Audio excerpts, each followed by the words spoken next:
Irma Pineda, Juchitán, Oaxaca. Evitemos que nuestro futuro se nos escape de las manos. Tomás Cruz Lorenzo. Los chatinos de Oaxaca no estamos al margen de los cambios actuales, situación que me ha preocupado mucho como integrante de esta raza. No son cambios que estén bajo nuestro control y quizás en un tiempo no muy lejano quedarán muy pocas huellas y vestigios que puedan ser objeto de investigación. Los cambios en nuestra cultura han sido en su mayoría impulsados por los dueños y protegidos del poder nacional, elementos de una civilización distinta a la nuestra y con los que convivimos en desigualdad dentro del territorio mexicano. Estos cambios son cada vez más intensos y masivos, poniendo en peligro nuestro futuro como cultura. Casi nadie de nuestra gente se ha preocupado sobre este tema y por este motivo decidí realizar este trabajo que consistirá en analizar y reflexionar sobre las características y consecuencias de esos cambios y tratar de fomentar el debate y el cuestionamiento, en su caso, por las comunidades. Los chatinos de mi edad tenemos una gran responsabilidad con nuestra gente, pues puede decirse que somos la generación del cambio, la que tiene que encarar los cambios. Nuestros padres fueron, en general, la última generación que no asistió a la escuela, y nuestros hijos son la primera generación que saldrá masivamente escolarizada. La escuela es el principal lugar donde se enseña que nuestras verdades son falsas y nuestros conocimientos son ridículos ante la ciencia. Y los niños que aprenden esto abandonan y menosprecian nuestros rituales, comportamientos y sabiduría que ahora conciben como irracionales, supersticiosos, absurdos, falsos. La verdad es ahora la verdad occidental, ya no la verdad chatina, aunque esta verdad nuestra nos haya permitido vivir durante siglos. De acuerdo a lo anterior, se van a tratar 3 momentos que a mi juicio resultan interesantes, aprovechando las experiencias adquiridas durante más de 12 años que he convivido con los pueblos chatinos, más el tiempo de mi infancia y juventud que viví en mis pueblos de San Juan, Quiaije y Cieneguilla. La situación antes y después de los años 60, la situación actual de los chatinos, ¿qué será de nuestra cultura dentro de 30 años? La situación antes y después de los años 60. Cuando empecé a hacer uso de la razón, nuestra vida cotidiana giraba en torno a la familia. Lo primero era aprender las labores del campo, en el caso de los varones, y las niñas los quehaceres del hogar, guiados por padres y mayores. El respeto era fundamental hacia los mayores, padres, abuelos y ancianos, y para demostrarlo había que besarles la mano quitándonos el sombrero y agachando la cabeza frente a él o ella. A los 13 o 14 años empezaba a dar servicio al pueblo, como topil, para ir aprendiendo en qué consiste ser buen ciudadano. La escuela no era tan importante. En aquel entonces daba clase un maestro municipal que ganaba un promedio de 30 pesos mensuales. A los padres no les interesaba enviar a sus hijos a la escuela, porque la consideraban un lugar de ocio, y era más importante que aprendieran a ayudar en el campo. Además, aprender a leer y escribir era riesgoso, porque podría ocurrir como al señor José Cruz, que por saber el alfabeto fue reclutado en la era de la Revolución, y su ausencia duró más de 25 años. Me acuerdo que cuando tenía 9 años trabajaba como maestro mi tío Antelmo Cruz Mendoza. Un día menos pensado llegó a mi casa convenciendo a mi mamá para que yo fuera a la escuela. Y después de tanta insistencia logró su objetivo. Y cuando me enteré lloré amargamente. Nuestro salón de clases era una casa grande, de una sola pieza que medía unos 25 metros. En el pueblo casi nadie hablaba español, solamente 2 o 3 gentes, incluyendo a mi tío maestro, que quién sabe si terminó la primaria. No era muy necesario permanecer en el pueblo, sino en el campo, pues ahí había mucho más por hacer, combinando el trabajo con la naturaleza. La diversión consistía en bañarse en los arroyos, jugar con animales como becerros, bestias, o cazar animales para la alimentación, etc. Los días eran cortos para nosotros. La fiesta de Juquila era nuestro sueño asistir para ir a ver a los vallistos o catrines. En ocasiones nos dejaban cuidando la casa con la condición de que nos trajeran un sombrero nuevo de panza de burro, lana, ropa nueva y un objeto de barro negro que servía como silbato en Navidad. Mi tío no tardó dando clases porque lo mataron en 1960, Desde entonces dejé de asistir a la escuela porque prácticamente fue cerrada. 2 años más tarde llegó un maestro de Juquila, de nombre Artemio Beltrán Ayuso, y hasta 1964 llegó un maestro federal. Desde el campo nos mandaban a la escuela con suficientes tortillas tostadas para toda la semana. En ocasiones ni íbamos a clases porque preferíamos salir al campo a pajarear, jugar a los trompos con canicas de barro fabricadas por nosotros mismos, etc. Nuestros viajes más largos eran ir a Juquila o Panixtlahuaca, unos 20 kilómetros, caminando, siempre acompañando a los mayores, porque no entendíamos el español. Llevábamos a vender los excedentes como chilacayota, chayotes, queso, ejotes, anchos, frijolón, etc. A Panixtlahuaca les hacíamos chanchullo, como se dice vulgarmente, pues en ocasiones les pasábamos comadreja por tejón, que son animales que se parecen. La violencia interna era frecuente, había 2 bandos, los de arriba contra los de abajo.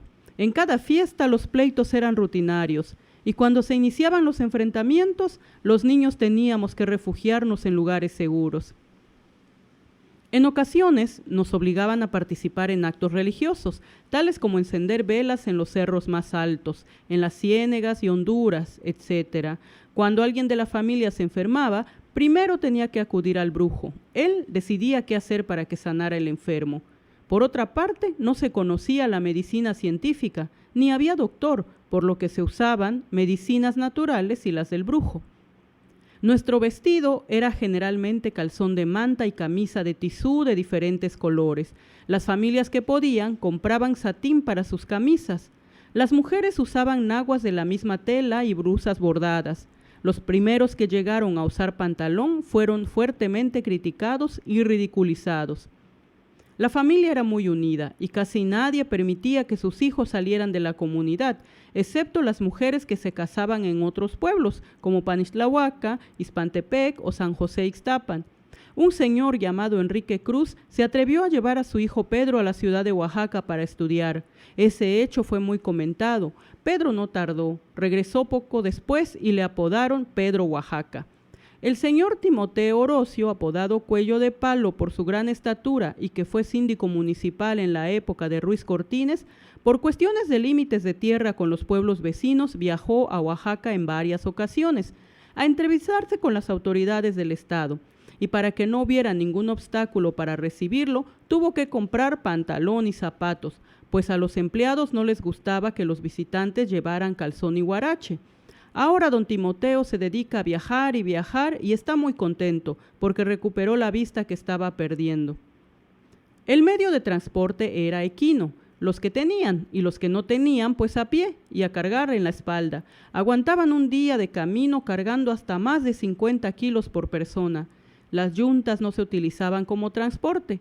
Fue hasta los años 70 cuando se empezó a conocer los camiones. Algo importante es que el respeto se debía manifestar a nuestras autoridades, pues nadie podía pasar frente al Palacio Municipal sin quitarse el sombrero. La situación actual de los chatinos. La vida actual de los chatinos podemos analizarla en 4 puntos, que a mi juicio pueden ser: A. Política interna e impuesta. B. Vida social. C. Vida cultural. D. Vida religiosa. Política interna e impuesta. Para que el gobierno tuviera control sobre los chatinos, era necesario agruparnos en congregaciones o pueblos, y por eso actualmente las comunidades están divididas en municipios, agencias municipales, de policía y rancherías.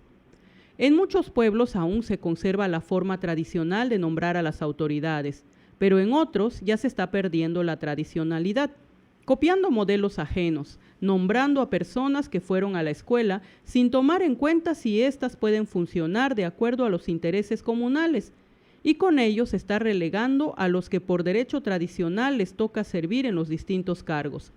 E incluso hay pueblos donde han llegado a presentar e inscribir planillas para llevar al poder a quienes quieren aprovecharlo en su beneficio personal y ya no como servicio a la comunidad. Los pueblos que conservan el sistema tradicional son sobre todo Santa María Temascaltepec y San Juan Quiaije. En los demás ya ha habido cambios, sobre todo en los municipios y agencias de mayor riqueza natural. se han introducido diversas formas de democracia, sin importar el daño a nuestro sistema comunal.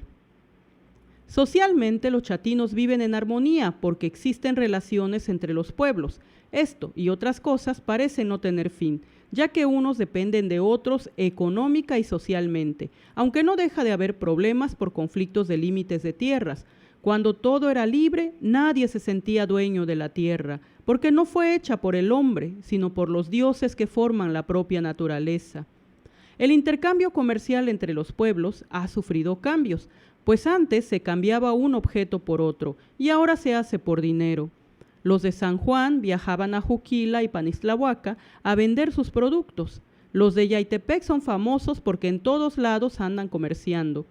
Los pueblos que ofrecen más trabajo a los asalariados temporales que migran de sus pueblos a la pizca y limpia de café son La Chao Nuevo, Nopala, Juquila y Panixtlahuaca. El llamado progreso está abarcando terreno rápidamente, sin que midamos sus consecuencias. Todos los pueblos quieren escuela, camino, clínica, iglesia o un palacio municipal lo más grande y lujoso posible. Aunque todo esto signifique un sacrificio económico y físico muy grande para los ciudadanos, y sobre todo porque cada una de esas instituciones significa un desplazamiento más rápido de lo nuestro. En las comunidades que cuentan con recursos naturales, esto ha sido en mayor escala, pues a cambio de algunas obras, las compañías han saqueado sus bosques. Vida cultural. En la década de los 70 se introduce en la región un nuevo tipo de música, llamada bolero tropical, que toca un conjunto con instrumentos eléctricos y que poco a poco va desplazando a las bandas, violines y guitarras. Incluso en las escuelas, a pesar de ser del sistema bilingüe bicultural, generalmente se enseñan los juegos y bailables importados, sin tomar ya en cuenta las formas tradicionales de diversión y mucho menos preservar las que están a punto de desaparecer. La agricultura chatina es cultura, porque es nuestra. No cabe duda que lo malo es lo primero que se aprende. Vamos a referirnos un poco a Panixtlahuaca y San Juan Quiaije. En los últimos años de los 70, migraron varios jóvenes hacia la capital del estado, unos a buscar trabajo y otros a estudiar. Al darse cuenta de que las condiciones de vida eran distintas, más jóvenes migraron y hasta ahí todo parecía bien, pero al regresar a sus pueblos, esos jóvenes ya traían nuevas formas de vida, nueva lengua, costumbres diferentes, hábitos extraños, llegando al grado de fingir ya no entender su lengua. Aunque su estancia en Oaxaca haya sido mínima, ya no quieren consumir los mismos alimentos que el resto de la familia. Los hombres decían que ya no podían caminar sin zapatos o tenis. Para saber si el tiempo transcurre, ven a cada rato su reloj para que todos lo vean, aunque fuera de los modelos más corrientes que hay en el mercado. Por su parte, las mujeres regresan con pantalón, ya no quieren ayudar a las labores de la cocina, aunque en la ciudad hayan sido sirvientas. Tienen las uñas crecidas y pintadas, induciendo al resto de las niñas a hacer lo mismo. Aunado a esto, en las escuelas ya se ven niños uniformados e inclusive con zapatos, cuando los agentes del desprecio cultural somos los mismos chatinos. Poco pueden resistir nuestras costumbres y tradiciones. Vida religiosa. La mayoría de los chatinos son católicos, sin dejar de creer en los dioses y ritos tradicionales. La religión católica no deja de ser una cultura impuesta por los colonizadores, y actualmente ya hay 2 comunidades en las que buena parte de sus integrantes predica una tercera religión, que se llama Evangelio. Esas comunidades son Tiltepec y La Chao Viejo. Ante esta amenaza, los ministros de la Iglesia Católica se han dedicado a formar en los pueblos una defensa que es un grupo de jóvenes llamados catequistas. Esta medida ha impedido la entrada masiva de una nueva religión impuesta, ya no por España, sino por Estados Unidos, a través del Instituto Lingüístico de Verano, ILB, con permiso del gobierno mexicano para investigar lenguas, y resultan ser agentes religiosos. Sin embargo, los catequistas no han podido frenar la violencia interna en algunos pueblos. Las creencias tradicionales aún persisten, aunque son muy criticadas por los mismos catequistas y por los jóvenes que ya fueron a la escuela. A pesar de lo anterior, los mayores siguen acudiendo al brujo cuando lo consideran necesario y las medicinas naturales siguen siendo usadas, pues además de que no hay muchos doctores, la medicina científica no ha funcionado como se supone que debe hacerlo. Los partos son atendidos por las parteras empíricas por lo general, porque ellas tienen conocimientos y espíritu para saber lo delicado que significa estar en un lugar de nacimiento y cumplir todas las reglas tradicionales que un doctor no conoce y cuando las conoce, las menosprecia. ¿Qué será de nuestra cultura dentro de 30 años? Los agentes de cambio que están invadiendo la región están logrando atraer chatinos para provocar transformaciones económicas, políticas y culturales. Incluso ya consumimos alimentos considerados chatarra. La tenencia de la tierra está cambiando su forma. Antes todo era comunal y nadie se sentía dueño de nada, excepto de su casa. Ahora ya se comercializan los solares o encierros y en algunos casos se ha llegado a considerarlo como negocio seguro.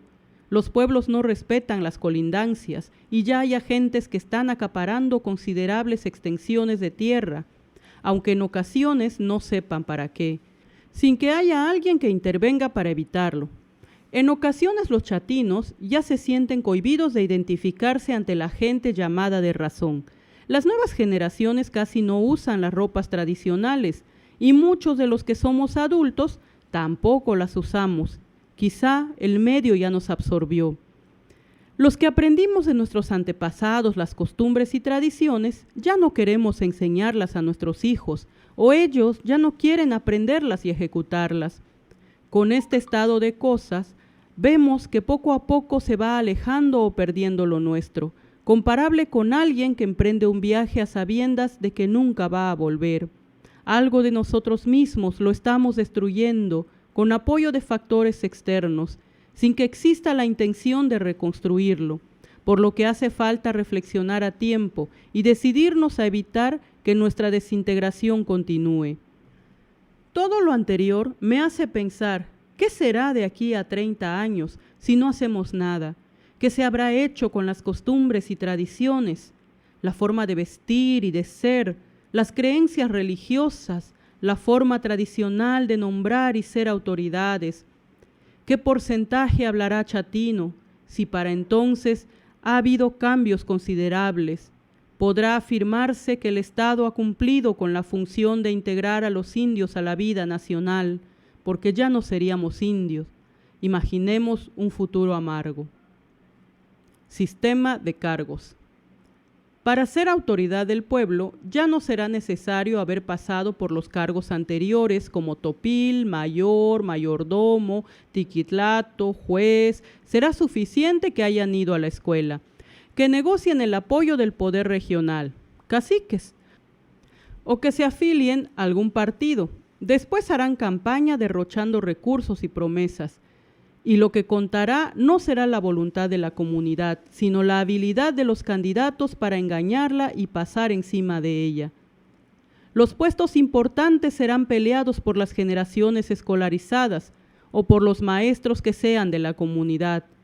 Antes nadie quería servir como autoridad, porque servir y respetar la voluntad comunal significaba gastos, pérdida de tiempo, ser cuestionado constantemente e incluso buscarse enemigos gratis. Tampoco se podía renunciar a los nombramientos, pero un servicio bien realizado significaba prestigio y respeto. Si en el futuro se busca el poder sin respetar el sistema de cargos, lo que significará será querer tener el poder para no respetar la voluntad del pueblo, para vender bosques sin consultar al pueblo. La ley no obliga a hacerlo. Y para buscar el enriquecimiento personal, esto significará una profunda división interna de cada comunidad o la resignación del pueblo a que su autoridad lo lleve por donde él quiere, aunque el pueblo no quiera. Costumbre. Cuando los niños de hoy sean adultos, seguramente no se acordarán de su origen, su lengua y sus tradiciones. La escuela no es lugar para que se enseñen las historias de nuestros orígenes y de las cosas que nos rodean. Y en este momento muchos padres se ven interesados porque sus hijos aprendan el español, mandándolos a Juquila, Oaxaca, etc.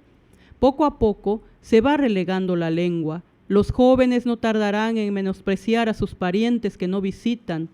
Piensen y hablen como ellos, negando su origen, y los que sobresalgan afuera buscarán utilizar el nombre de los indígenas y su raíz chatina para superarse personalmente.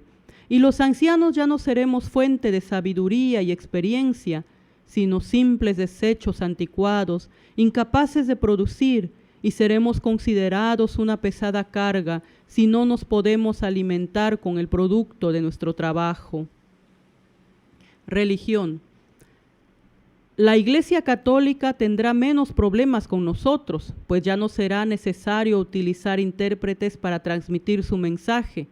Ni el ILB tendrá que traducirnos la Biblia, pues la mayoría ya sabrá leer y escribir en español.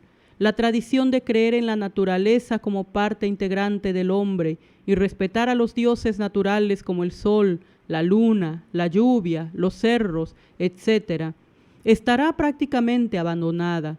El catecismo y la Biblia dominarán al chatino, que habremos sido vencidos después de haber logrado asimilar la religión católica para conservar nuestra religión durante 500 años.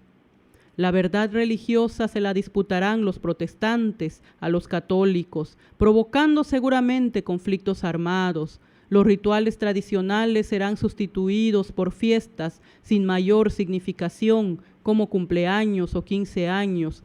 Las costumbres de guardar 7 días, darle de comer a los dioses, encender velas en los cerros, enterrar la placenta en la ciénega, habrán desaparecido.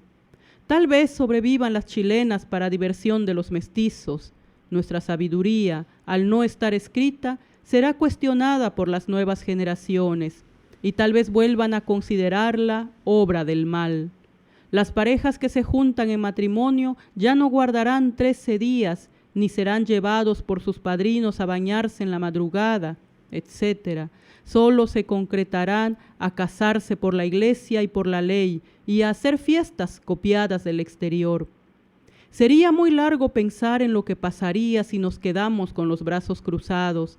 Tenemos que encontrar la forma de enfrentar las cosas y eso debe ser producto de una reflexión colectiva que nos lleve a organizarnos para reconstruirnos como cultura.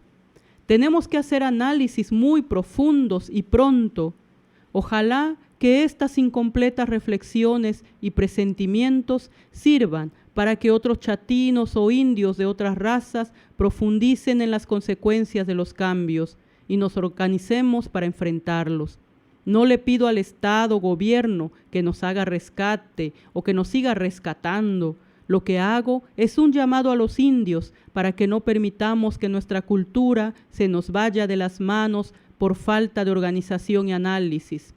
Como dijo un gran sabio que contradijo a Darwin, no sobreviven los más fuertes y aptos, sino los mejor organizados.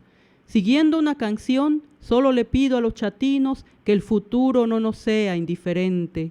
Desahuciado está el que tiene que marchar a vivir una cultura diferente.